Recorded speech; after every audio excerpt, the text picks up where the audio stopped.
Hey, what's up guys? So it always makes for a fun comment section when comparing Android against iOS. And when we take a look at some of the best and purest options out of both platforms, which is the iPhone 7 Plus and the Google Pixel, things become a little more interesting. And some of the few things that we pay attention to when getting a smartphone is the camera, the battery, the design, the UI/user experience, the display/multimedia experience. So as far as design goes, they're both not that attractive from the front, but once you turn them around, that's when things change a bit. So the iPhone 7 Plus looks pretty good with that matte black finish and that dual lens thing going on. I think it looks kind of nice and it feels nice in the hand as well. And then on the Google Pixel, we have that aluminum and glass combo, a design that I wasn't really too attracted to at the beginning, but it slowly grew on me and I actually kind of like it. So I don't know, I mean, I kind of like the both of them, but I think I'm gonna go with the Google Pixel only because I think that fingerprint scanner in the middle looks pretty cool. And that's the perfect segue, the fingerprint scanners. Both phones have incredibly fast fingerprint scanners. The iPhone 7 Plus's Touch ID is faster, I guess, for actually reading your fingerprint. I mean, this thing is so fast you can actually just press the home button and you're in the home screen. However, I think that the Pixel's imprint is faster in practical scenarios. So because of the rear-facing fingerprint scanner, it's much easier to have the phone unlocked when you take it out your pocket before it even gets to your face. So my preference in fingerprint scanners is definitely gonna have to go to the Google Pixel. So comparing these two cameras isn't really a direct apples to apples comparison. Go figure. Because, you know, the iPhone 7 Plus has a dual lens setup while the Google Pixel doesn't, but we can compare the image quality as a whole. So for me, I think the iPhone 7 Plus is a much easier smartphone camera to use software wise, and I mentioned this before as far as accessibility, the controls, and that seamless integration of that telephoto lens. Apple did a great job there. And of course, the picture quality is up there with some of the best smartphone cameras out. The large f1.8 aperture takes some great photos. Images have a great amount of detail, contrast, and color.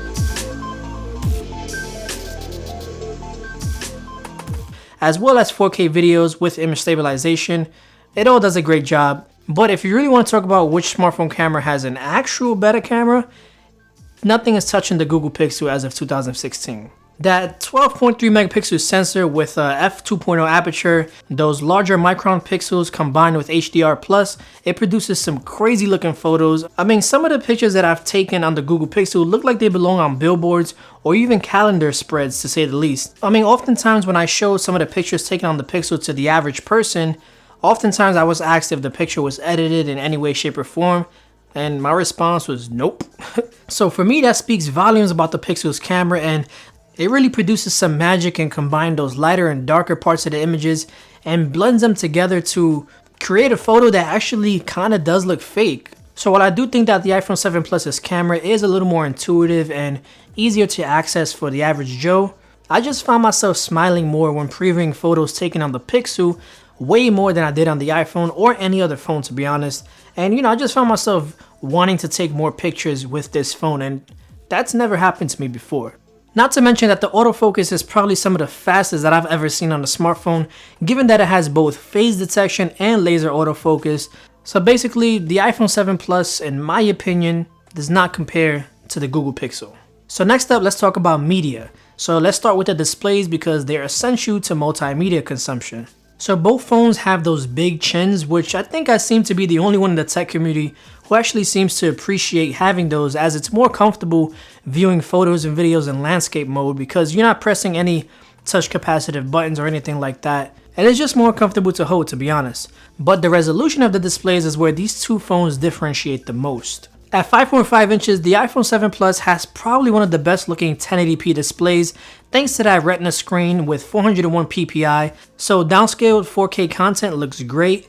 Meanwhile, the Google Pixel also shares a 5.5 inch display, except it's a Quad HD AMOLED display, so we get way better colors and a much more pixel dense panel with 534 pixels per inch, so clearly the better display has to go to the Google Pixel. For example, 9 times out of 10, I watch 4K content on my Google Pixel in 1080p for faster loading times, which also happens to be the same resolution that I watch my videos on the iPhone 7 Plus, because I simply have no choice.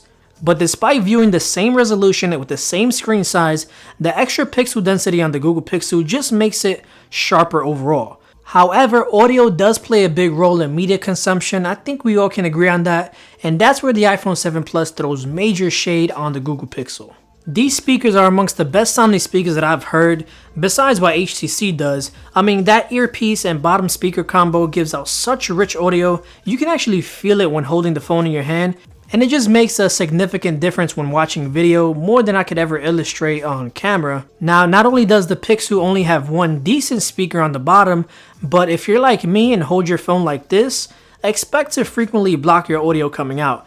I found myself annoyed more often than I wanted to be, as it interrupted my viewing experience several times. So as far as being comfortable goes and for a comfortable experience, I think I prefer the iPhone 7 Plus for content consumption. A great display with great audio is always a better combination in my opinion, so I think I prefer the iPhone 7 Plus. Now if you're going to be using Bluetooth headphones, then of course the conversation changes a bit, and in that scenario I would definitely take the Google Pixel because we don't have to worry about any speakers.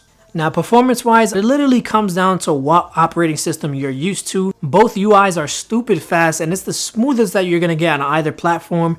I mean, it's like remarkably smooth, literally no lag of any sort on both phones. It's really hard to pick one over the other. You know what, screw it. I'm just going to say that the Google Pixel is smoother.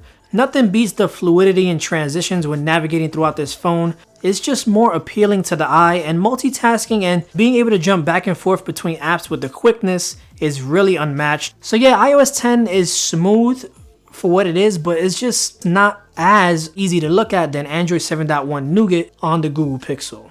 And lastly, the battery life. So I'm just going to get right into it. The iPhone 7 Plus wins this category. That's not to say that the battery life on the Pixel is bad. They both get me throughout my day, but it's just the iPhone 7 Plus gets me throughout my day and then some. The Pixel lasts me all day, but I usually have to charge it maybe before I go to bed and whatnot. There just isn't any fear factor like, oh, I have to charge my phone when I'm using the iPhone 7 Plus. And a lot of that I have to give to iOS 10 and the way it manages its apps. Also the fact that this only has a 1080p display, it doesn't demand too much power from the battery, so that also helps dramatically. So if I want a phone that's going to last me the entire day and carry me on to the next day if I wanted to, it's definitely going to have to be the iPhone 7 Plus, especially with its ridiculous standby time. The Pixel just doesn't match that, unfortunately. So anyway, that just about wraps it up for my comparison. Do you guys own any of these phones, or do you own both? Go ahead and drop a comment down below and let me know what you guys think. Which one of these smartphones is the king of vanilla when it comes to the smartphone experience? As always, if you enjoyed this video, go ahead and show some love to that like button. And if you're new to the channel, be sure to subscribe for some awesome tech videos. I want to thank each and every one of you guys for watching, and I'll see you in the next one. Peace.